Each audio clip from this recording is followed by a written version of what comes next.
Hey everyone, it's been a hot minute since our last Know Your Roles, so we're back into it today with wingbacks and we're doing 3 different roles in one. We're going to cover wingback, complete wingback and inverted wingback, when to use them and what's the difference between the 3.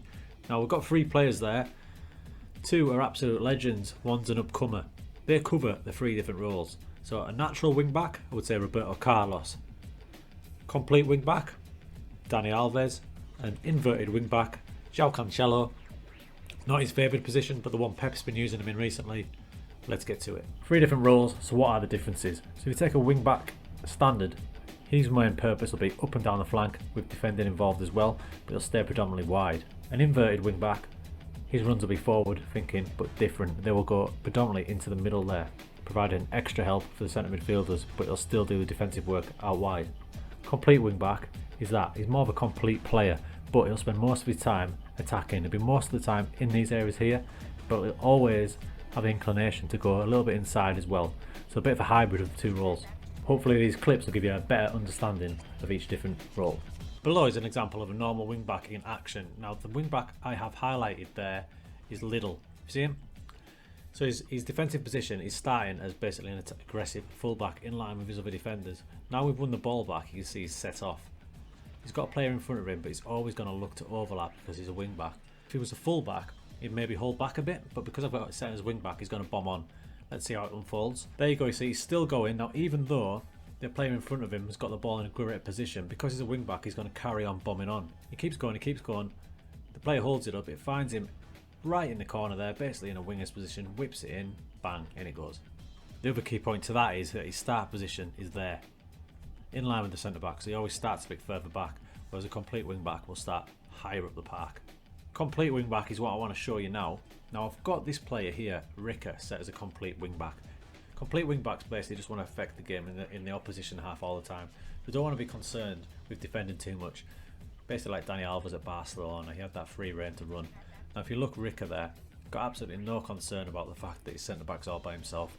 He's still starting position in the opposition half. There's 2 instances I want to show you here. This one's mostly about his positioning. As you can see, the ball's on the other side of the pitch. So normally when the ball's on the other side of the pitch, it's not affecting this wing back. He'll probably stay back, but because he's a complete wing back, his inclination is to keep coming forward. So he's keeping coming forward. He's watching the game on play, and then he starts to set off because the ball's coming near him. Now he picks it up, and he finds himself as the only man down that side of the pitch. Now that's when I'd use a complete wing back, when you're relying on him to supply the width. So you've got no winger in front of him, or you're using an inverted winger tucking in narrow. You've got a complete wing back to supply the width. The next example shows his abilities going forward, so you're going to have to think about that when you're looking at attributes. So not only is he a wing back, but most wing backs you think of getting down the flank, whipping in the cross, whereas a complete wing back is more of a complete player, almost a midfielder, so they're going to have a good vision, good passing as well. You can see where Ricker's picked it up here. Again, way ahead of his back line, basically playing as a midfielder. He doesn't give a crap about these boys, does he? As he picks it up, there's not a lot on there, is there? But look at that, for a first time ball through to the striker and pings it in. Another thing to consider when you're thinking about a complete wing back, they're going to need midfield attributes as well. Really interesting is inverted wing back. I'm going to start using this in a new formation that I'll get onto next, but it's a controversial one because it basically takes away your width, so you're going to have a good winger in front of him, but if you want to overload inside, it's a great little technique. So this is our inverted wing back, Sobel. He's all left foot, so I'm playing him at right wing back, but inverted, so he'll cut inside. Let's see what he does and how he factors this movement. So you can see how high up he is because he's set to wing back. It's not inverted full back, remember, it's inverted wing back. So he's high up the pitch, and look at his first movement. He's coming in, so he's coming to these areas here. As the game goes on, this is why when we get to key attributes, you'll see that he needs composure and passing, because he's basically acting now as an extra midfielder stroke inside winger, inverted winger. So as a traditional wing back would be down here, the inverted wing back is way inside there, using his stronger foot to factor the match. He's got the ball, he's hit a first time ball through for the striker to finish off.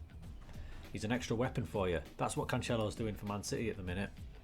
That's what Sobel did for me for Club Brugge. This is the type of formation I talked about when you may want to consider an inverted wing back. Now if you can look at that, looks like a standard 4 at the back, bit of a diamond going on with 2 up front.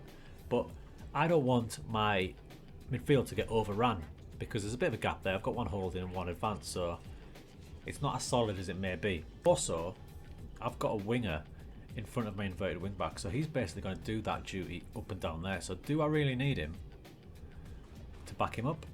He's a strong winger, so what I'm going to have is I'm going to have an inverted wing back to basically come into these areas here to make a free in midfield. So the key point is my inverted wing back is going to supply an extra body in the centre midfield there. When we're attacking, when we're defending, he'll get back and cover that area. In theory, that should work.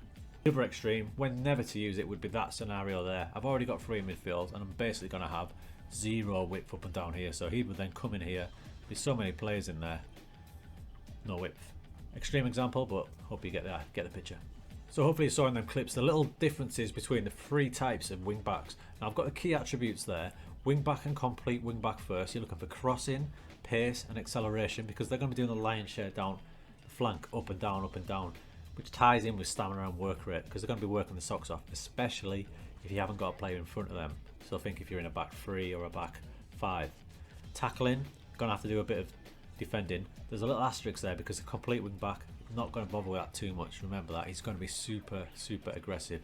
Dribbling ties in with that. They've got to go up and down, and then passing, especially with your complete wing back like we saw in the example there. He's going to look for through balls. Inverted wing back's a little bit different. You can take away the crossing because they're going to be cutting inside all the time, so crossing is not going to be as major a deal. It'd be handy if they've got it, but it's not essential. Again, they're going to need pace and acceleration because the inverted wing back's going to do a bit of defending as well. Stamina and work rate, they've still got a lot of ground to cover. Tackling, not only on the outside, but as they're coming in, it's going to be vital inside as well. And positioning. Positioning's key because they're going to be in field a lot, so they're going to have to think about when to get back in the right position for opposition attacks.